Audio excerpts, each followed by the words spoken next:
प्यारे बच्चों नमस्कार, मैं मनीष शर्मा मैथ के इस लेक्चर में आप सभी का स्वागत करता हूं। बच्चों आज आपके फंक्शन का लेक्चर नंबर 2।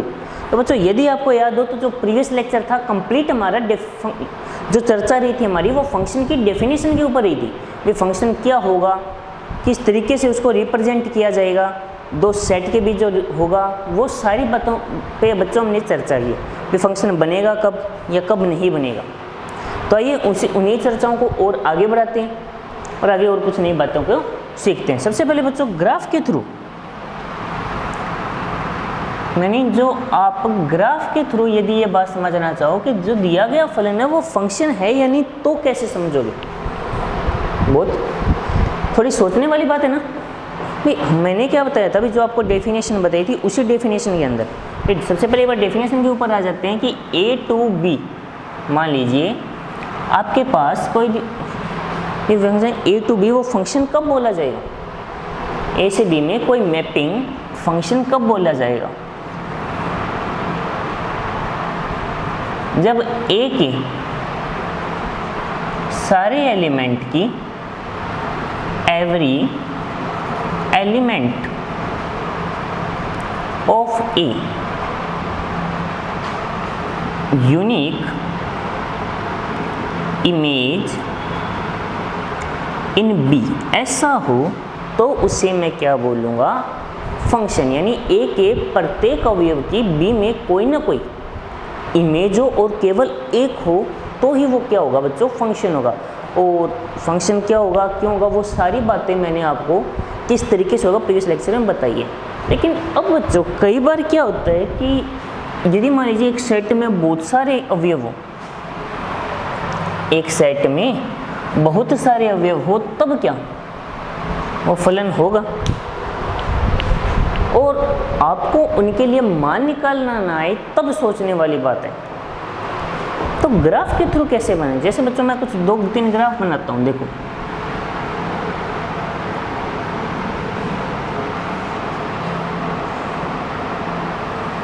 ये बच्चों ग्राफ है y² = x का। ये किसका ग्राफ है, हाँ कैसे हुआ, क्यों हुआ बच्चों, ये आगे एक टॉपिक आएगा उसके अंदर हम ब्रीफली चर्चा करेंगे। एक ये बच्चों ग्राफ बना रहा हूं मैं y = sin x का।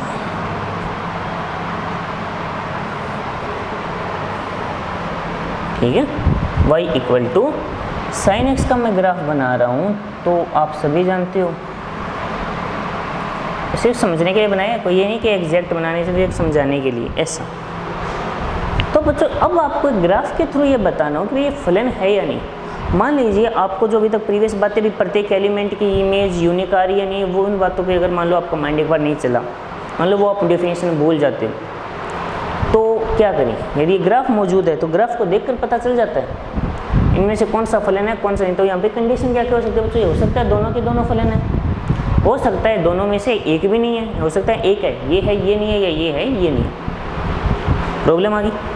अब सोचने वाली बात, माइंड के ऊपर जितना ज़्यादा हम जोर डालेंगे उतनी ही अच्छी चीज़ें सीखेंगे। ठीक है, तो एक काम करते हैं, इस ग्राफ को काटते हुए मैं वाई अक्ष के समांतर कुछ यानी पैरेलल कुछ लाइनें ड्रॉ करता हूँ। इसमें भी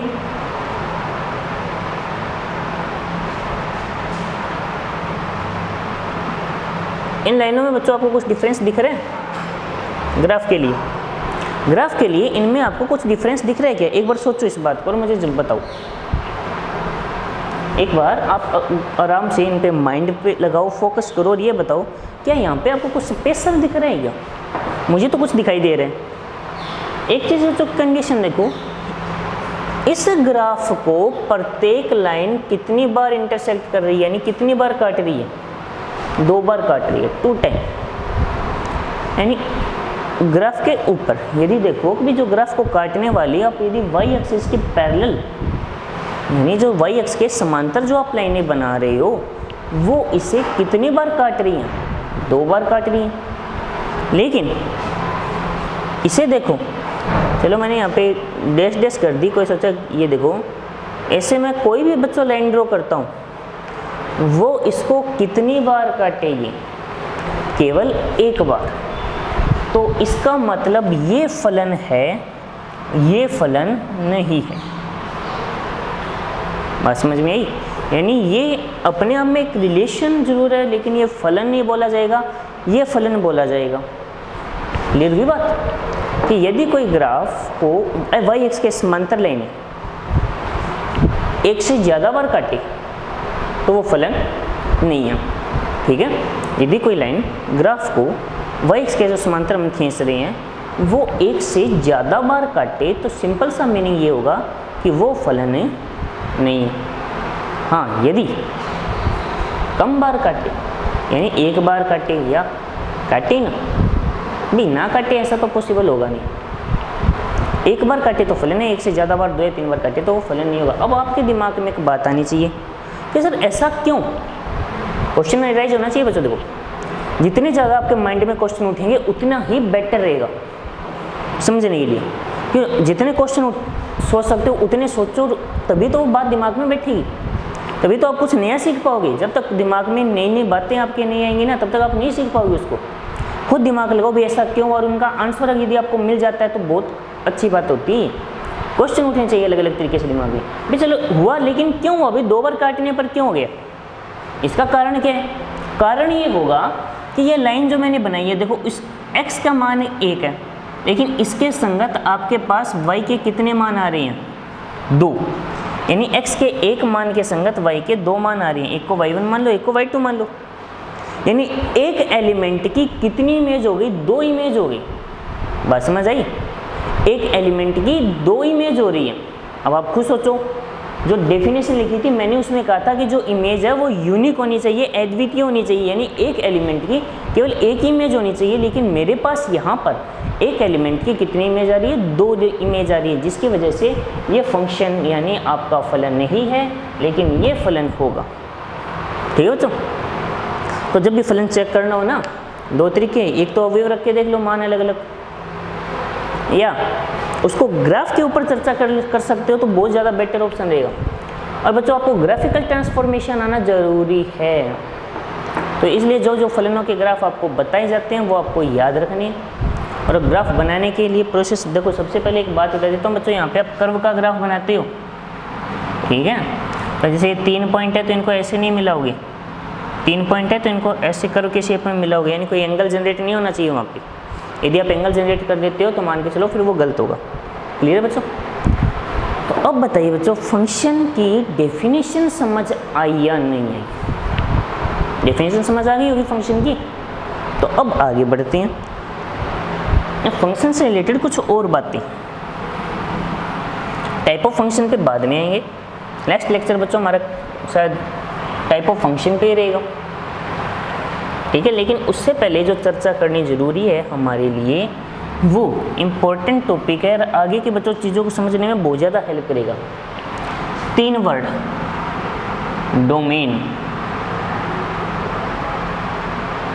रेंज और कोडोमेन।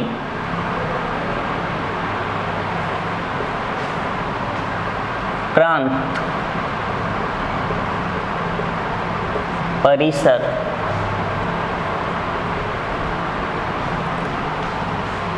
सहप्रांत। ठीक है? इन 3 वर्डों पे बच्चों हमारी चर्चा सबसे ज़्यादा ज़रूरी है, क्योंकि इनके बिना नेचर नहीं पता चलेगी। ठीक है? यदि ये 3 बातें पता हो ना तो फंक्शन की नेचर बहुत हद तक हमें पता चल जाती है, किस तरीके का होगा। सबसे पहले देखो प्रांत क्या होता है। देखो फिर मैंने आपको बच्चों स्टार्टिंग में कहा था फंक्शन एक मशीन मान के चलते हैं, एक मशीन की तरह रिएक्ट होता है ना फंक्शन का। तो बच्चों मशीन जो है उसके अंदर जैसे मान लो आप कुछ रॉ मटेरियल डालते हो, फिर यहाँ पे आपको कोई चीज़ें बन जाती है। तो सबसे पहले मुझे आप ये बताओ, क्या मशीन के अंदर आप कुछ भी डाल सकते हो क्या? क्या मशीन के अंदर आप कुछ भी डाल सकते हो क्या? ये सोच के बताओ। ठीक है?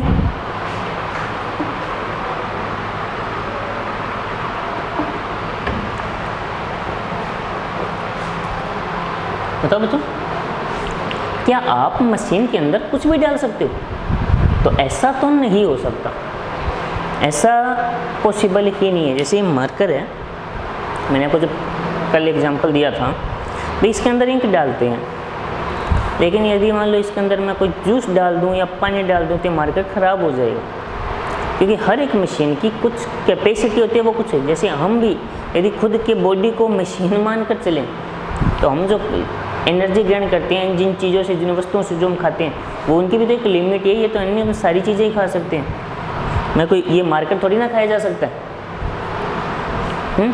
या जो डस्टर होता है या बोर्ड है, ये खाई थोड़ी ना जा सकते, नहीं खाए जा सकते, क्योंकि हर मशीन की एक लिमिट होती है। तो बच्चों मशीन जो जो इनपुट ले सकती है वो सब उसका क्या होता है, डोमेन होता है। ठीक है, यानी कोई भी मशीन में आप जो जो इनपुट डाल सकते हो वो उसका डोमेन होता है। अब बच्चों बात आती है कि भाई मशीन का डोमेन से क्या लेना देना हुआ, तो बच्चों समझने के लिए देखो, मान लीजिए कोई फंक्शन है f a से b, देखो यदि ऐसा लिखा हुआ आ जाए ना आपके पास बच्चों, तो सबसे बहुत अच्छी बात है, दो बातें पता चल गई, सोचने की जरूरत नहीं है। दो बातें पता चल गई, सोचने की जरूरत नहीं है। तब तो ऐसा तो फिर होगा ही नहीं कि डोमेन फिर पूछेगा ही नहीं, कि डोमेन तो दिया हुआ है। याद रखना, मैं पहले बता देता हूँ आपको भाई, एफ ए से बी लिखने का सिंपल सा मीनिंग ये है, ये डोमेन है और ये को डोमेन, रेंज निकालनी पड़ेगी। ठीक है, याद रहेगी। नंबर एक बात, यदि एफ ए टू बी है तो ए का मतलब है डोमेन और बी का मतलब है को डोमेन। कुछ बच्चे इसको रेंज मान लेते हैं, तो बच्चों ये मत करना। कुछ बच्चे इसको क्या कर लेते हैं, रेंज मान लेते हैं, तो ये नहीं होगा। हमें सिर्फ चर्चा करनी है एक बार डोमेन के ऊपर। ठीक है, तो एक बार मैं सिर्फ समझाने के लिए बच्चों बता रहा हूँ भाई, डोमेन के ऊपर हमारी पूरी चर्चा रहेगी आज। तो देखो मान लीजिए F X equal to 2x plus 1 है, ये एक फलन है। अब आपको मैं बोल दूं भी इसका डोमेन क्या होगा, बच्चों मुझे वो बताओ। अब आप कंफ्यूज हो जाओगे भी क्या होगा, इसके अंदर मैं क्या क्या रख सकता हूँ। तो सबसे पहले बच्चों हमें ये पता चल जाए ना कि क्या नहीं यूज होगा, बाकी को सब उनको छोड़ देना है, बस बची हुए सब उसका डोमेन नहीं हो जाएगा क्या। भी देखो बच्चों दो बातें होती है भाई, आपको एक चीज़ है कि भाई जो इसके अंदर यूज होगी, एक है जो यूज नहीं होगी, और एक टोटल जो आपके पास वस्तु उनमें से। तो देखो या तो ये पता कर लो भाई टोटल जो वस्तुएं हैं उनमें से कौन सा यूज होगा, नंबर एक, या फिर कौन सा यूज होगा। एक एक चीज़ को यूज करके देखना कठिन है, मान लो हार्ड है, तो ये पता कर लो ना कौन सा यूज नहीं हो रहा, उसको टोटल में से निकाल दो, बस समझ आई भाई। अगर मैं ये पता कर लूँ कि कौन सा यूज नहीं हो रहा और उसको टोटल में से निकाल देता हूँ, जो यूज नहीं हो रहा उसको टोटल में से निकाल दूँ, बचा हुआ क्या हो जाएगा, डोमेन नहीं हो जाएगा कि बात दिमाग में बैठी। तो बस यही बच्चों इसकी प्रोसेस है जो हमें देखनी है। तो इसका डोमेन तो आर होगा। तो देखो डोमेन के लिए मैं आपको जो सिंपल प्रोसेस बता रहा हूँ, दो चीज़ें, जब भी आप एक्स की कोई वैल्यू रखो, ये दो बातें आपको नेग्लेक्ट करनी है कि ये does not belong to real number. क्योंकि बच्चों हम यहाँ पे रियल वैल्यूड फंक्शन पढ़ेंगे। रियल वैल्यूड फंक्शन का मतलब कि जो फंक्शन के अंदर वैल्यू पुट करेंगे वो रियल नंबर होनी चाहिए। और रियल नंबर यानी वास्तविक संख्या कौन सी होती है, आप सभी जानते हो, minus infinity two plus infinity. क्या होती है, minus infinity two plus infinity होती है। ठीक है, बस समझ आ गई। लेकिन यहाँ पे आप देखो माइनस इन्फिनिटी पे स्मॉल ब्रैकेट है, छोटा ब्रैकेट है, यानी इन दोनों को शामिल नहीं किया जाता। ठीक है, तो अब बच्चों मैं कुछ आपके आगे क्वेश्चन रखता हूँ, उनके अकॉर्डिंग आपको देखना है दो बातों को। नंबर एक, एफ एक्स इक्वल टू, अब इसका डोमेन बताना है।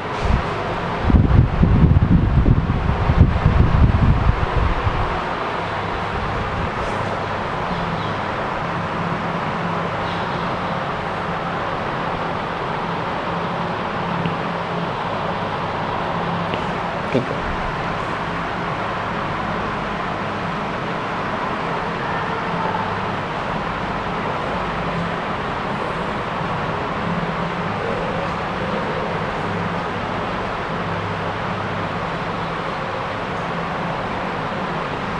ये लो 4 क्वेश्चन है बच्चों आपके आगे।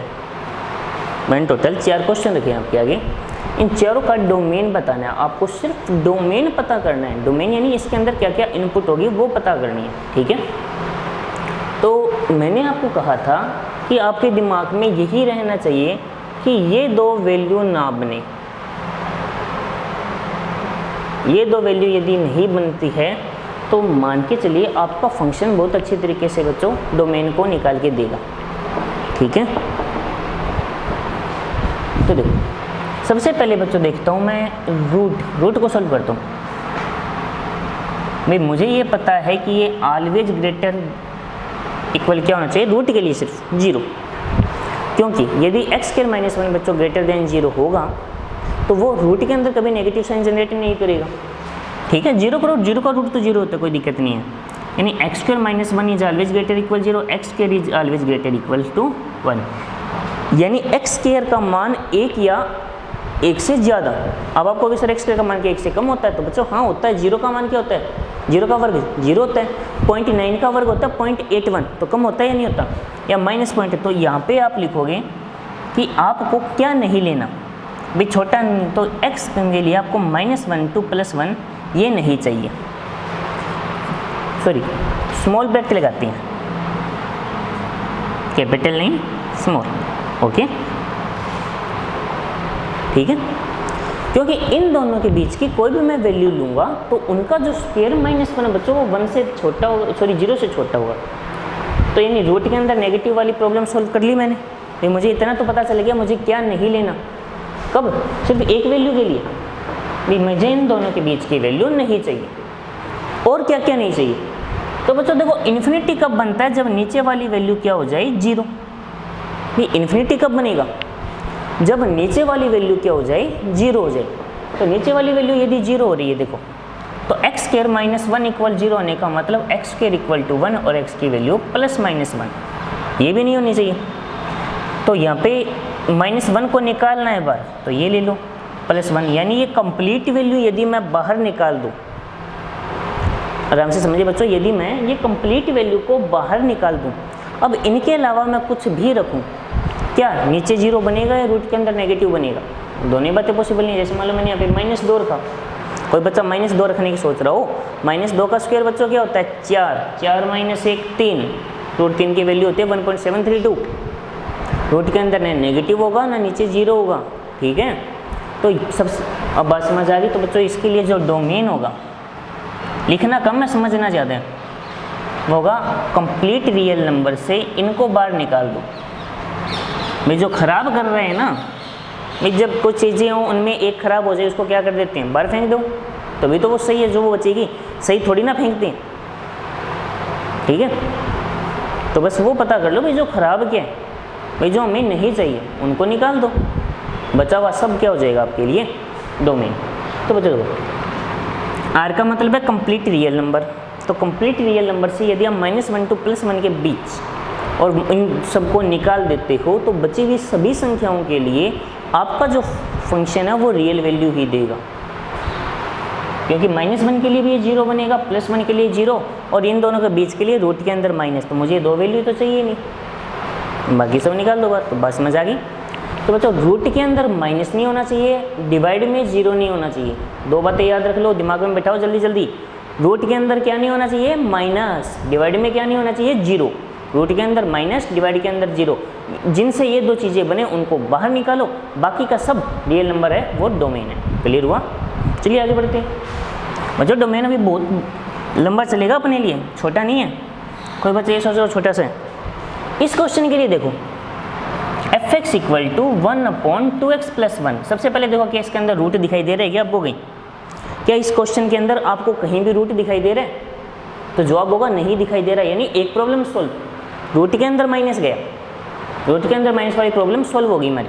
भाई रूट ही नहीं है तो चेक क्यों करें?